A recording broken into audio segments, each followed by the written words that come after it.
Sa bayan ng Kapalonga, Camarines Norte, para sa gagawin namin na health symposium.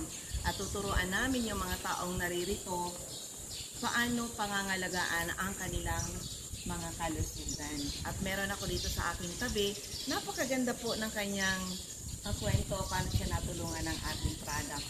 Madam, kailangan ko yung pangalan mo, edad at taga saan po kayo? Ako po si Almariati, ang edad ko po ay 55. Taga saan po?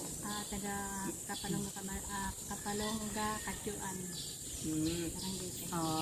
Ba't ka napunta dito sa CMD? Ano yun, nagkaroon ka ng health problem at anong mga health problem po yun? Nagkaroon pa ako ng UTI. Tapos Sa pamamagitan po ng UTI, yung aking pong bato sa aking kidney ay lumakas po dahil sa pag-inom ko po ng CMD. Natulungan ka ng ating CMD. Pero, bago mo nalaman ito, ikaw ba, nang dahil doon sa yung UTI at kidney stone, ikaw ba napasok na ng ospital? Lagi na po akong nakakapasok ng ospital dahil po sa sakit ng UTI. Mga ilan na yun na beses? 3 beses o 4 yata po yun. Bakit? Anong naramdaman mo pag talagang sobrang sakit, hindi mo kayang tiisin? Hindi ko po kayang tiisin yung sakit.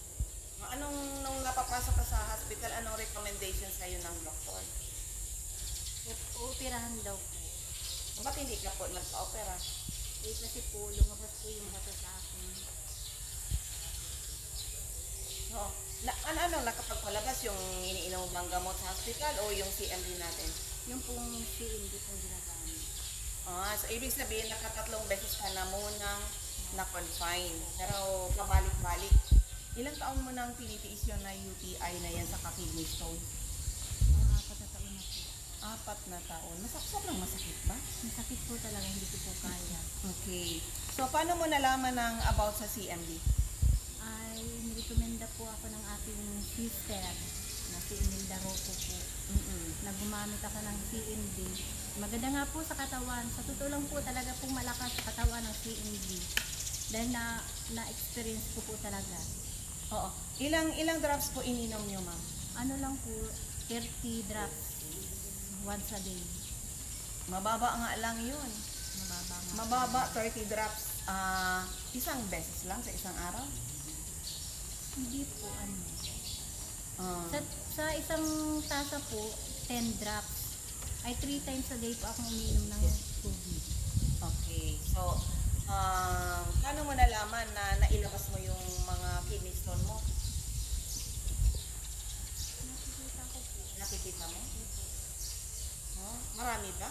Marami po, ma'am. Yung pong kauna-unahan na lumabas, talaga pong malaki. Parang malaki na sa butil ng mais. Grabe, no? Totoo po yun. Tapos nung pong mga ilang unti-unti po siyang lumalabas. Pero sa ngayon po, hindi ko po masyadong naramdaman yung sakit ng ating agiliran. So, aside